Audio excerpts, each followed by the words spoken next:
When you hear the word rules, What's the first thing that comes to mind? Something designed to set standards, something we as human beings are expected to follow. And yes, if you look at it from just one angle, that's exactly what it is. But life has never moved in a straight line. It bends, twisted by emotions, by mistakes, by moments when logic simply isn't strong enough to stay in control. And within the chaos that has always existed in this world, rules, sometimes, are just another part of that chaos. Because at the end of the day, the very nature of rules is that they are created by humans. And when humans make mistakes, rules can become meaningless, at least for a moment. June 27th, 2010, Bloemfontein. Under the dry, unforgiving South African sun, England stepped onto the pitch to face Germany, not just carrying hopes of advancing, but the weight of an entire generation. A belief, a dream that had stretched on for far too long, never quite fulfilled. This was the generation of Frank Lampard, Steven Gerrard, Wayne Rooney, players who had conquered everything at club level, yet always seemed to be missing that one thing: glory with the national team. People called them the Golden Generation, even though Lampard himself once said they shouldn't be called that because they hadn't won anything. But expectations, they never ask whether you're ready or not.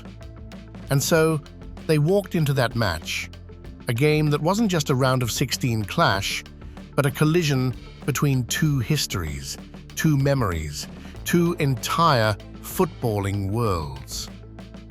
But things began slipping out of their hands almost immediately. Germany scored twice, fast, clinical, precise, exactly as you would expect from them. England were pushed back, cornered. A familiar feeling, one that English fans had experienced far too many times whenever their team stepped onto the biggest stages. Then, in the 37th minute, Matthew Upson rose and headed the ball into the net. 2-1. A spark. A glimmer of hope. A heartbeat that suddenly felt louder. And then, that moment came.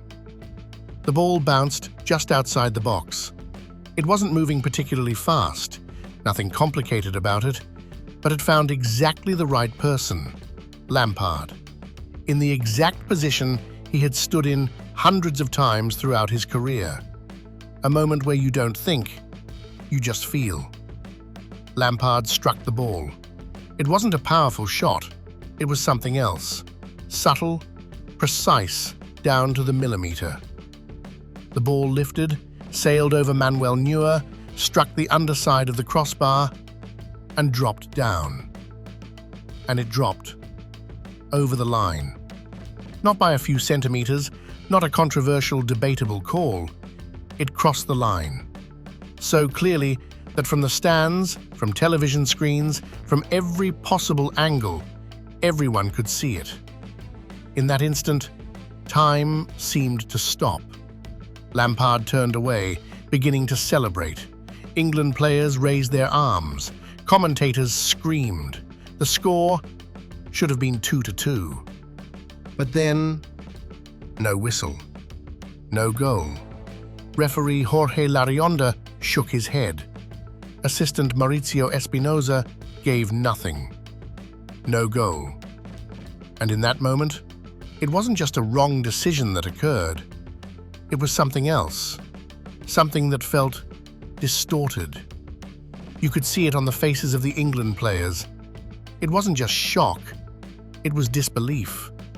The kind of expression you have when you know something is undeniably true, yet it's being denied right in front of you. That was pure helplessness. And that feeling killed them. Because at the highest level, football isn't just about tactics or technique. It's psychological. And once your mentality breaks, everything else collapses with it. England stopped playing football. They reacted instead. They surged forward with anger, with urgency, trying to fix something they didn't even cause. But the more rushed they became, the more control they lost. And against a young German side, razor sharp on the counterattack, that was suicide. The second half became a sentence. 3-1, 4-1, full time. But for England, it never truly ended, because in their minds, that match has always been frozen at the exact moment the ball hit the ground. They replay it, they rewatch it, they analyze it, over and over again. And every time, the same question returns. What if that goal had been given? If it was 2-2? If Germany, with their young squad, had been dragged back to square one? If England had that surge of momentum? Would history have changed? No one can answer that for certain. But what makes it so haunting is that it was entirely possible. Even Fabio Capello believed that the game had been completely altered by that decision. One moment, one whistle that never came, bent the entire course of the match. And that's what makes it painful. Not because they lost, but because they will never know what could have happened if things had followed the rules as they were meant to. England are used to failure. They carry a long history of World Cup heartbreaks. But this one was different. It wasn't just being beaten by a stronger opponent, it was the feeling of having an opportunity taken away, unfairly. And that is what turned it into a wound. Some say it was karma, that England once benefited from Geoff Hurst's controversial goal in 1966, also against Germany. But football doesn't work like that. The players on the pitch in 2010 had nothing to do with 1966. They didn't deserve to carry some so-called historical debt. The only thing they deserved was the right decision. But they didn't get it. And that very moment, a ball crossing the line by nearly a meter forced the entire world to look again. This wasn't about debate anymore, not about opinions. It was a clear, undeniable truth. Football could not continue like this. Goal line technology was introduced, then VAR followed. Football changed.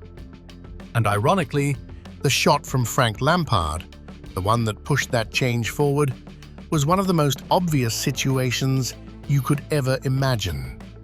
No technology needed, no slow-motion replay required, just eyes. But sometimes, humans fail to see even the most obvious truths. And that's why, for England, that moment has never been just a mistake.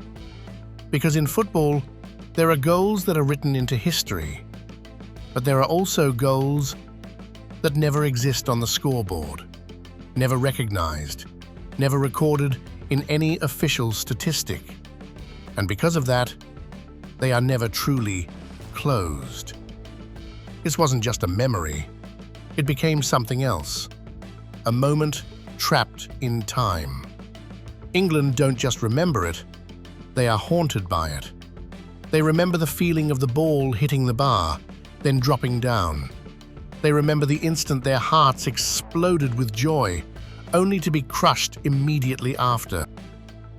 They remember that moment when they knew, clearly, undeniably, it was a goal, yet they could do nothing to prove it.